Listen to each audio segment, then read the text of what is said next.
সুন্দর প্রশ্ন। আসলে আমাদের আপনারা জানেন যে 106 আছে আমাদের অভিযানের হটলাইনে। 106-এ যে কেউ কল দিয়ে যে কোনো অভিযোগ দিতে পারে।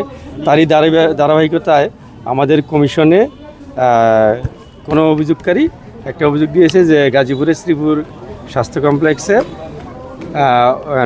ডাক্তারগণ অনুপস্থিত থাকেন, এখানকার পরিবেশ অপরিচ্ছন্ন, এখানকার সেবার মান অনেক নিম্ন। তারপর হলো আপনাদের ওষুধের বিতরণের সমস্যা, ওষুধ ভিতর থেকে না দিয়ে বাইরে থেকে কেনায়, এগুলো সব খাবারের মান নিম্ন, যে রুগীদেরকে যে পরিমাণ খাবার দেওয়ার কথা সেগুলো দেয় না। এই সকল সহ আরও বিভিন্ন অনিয়মের প্রেক্ষিতে একটা অভিযোগ আসে। সেই অভিযোগের প্রেক্ষিতে হেড অফিসের অনুমোদনের প্রেক্ষিতে আমরা দুদক সজাগা গাজীপুর থেকে একটা টিম এখানে আসি, সকাল থেকে অবজারভেশন করি যে বিভিন্ন আউটডোর, তারপর ইমার্জেন্সিতে খাবারের রান্নাঘর সহ বিভিন্ন জায়গায় আমরা একটা টিম এখানে পর্যবেক্ষণ করি। পর্যবেক্ষণে বেশ কিছু অনিয়ম ধরা পড়ে। প্রথমে আমরা দেখি যে এক্সরে মেশিন, এখানে দুজন, এটা হলো আমাদের একটা টিম ছিল ওখানে, এক্সরে মেশিন দেখা দুজনের পরীক্ষা করার পরেই দেখা যাচ্ছে বন্ধ দেখাচ্ছে।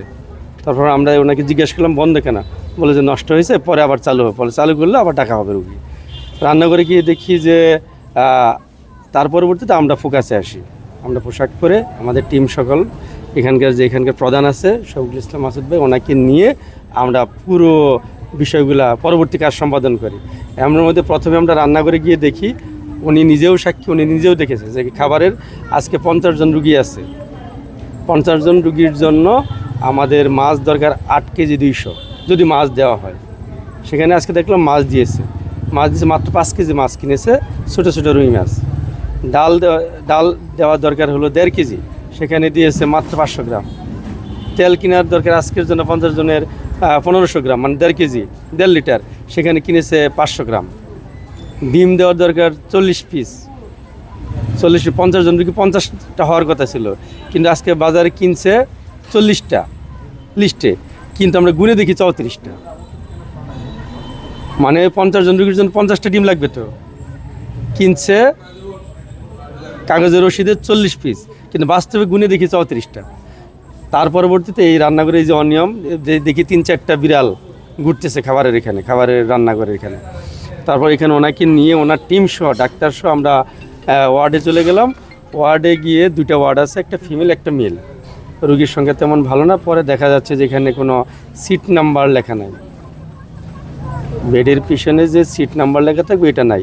এই কারণে আমাদেরকে অনেক ভুগতে হয়ে কষ্ট করতে হয়েছে, যে সিটের সাথে রুগীর সাথে ফাইলের সাথে মিলাতে অনেকটা কষ্ট করেছে। এমনকি ডাক্তার নিজেও অনেক খুঁজে পাচ্ছে না, ইনচার্জেও উত্তর দিতে পারতেছে না। তারপর ঘুরে ঘুরে সব রুগীর তথ্য আমরা কালেক্ট করতে পারি না একদিনে। আমরা যে কয়েকটা রুগীর তথ্য আমরা দেখতে পেয়েছি, সেখানে দেখি যে 8টা ওষুধ লেখা একটা রুগীর, সেখানে 3টা 4টা 5টা বাহির থেকে আনতে হয়েছে। এখানে ওনার উত্তর হলো এখানে সাপ্লাই নাই।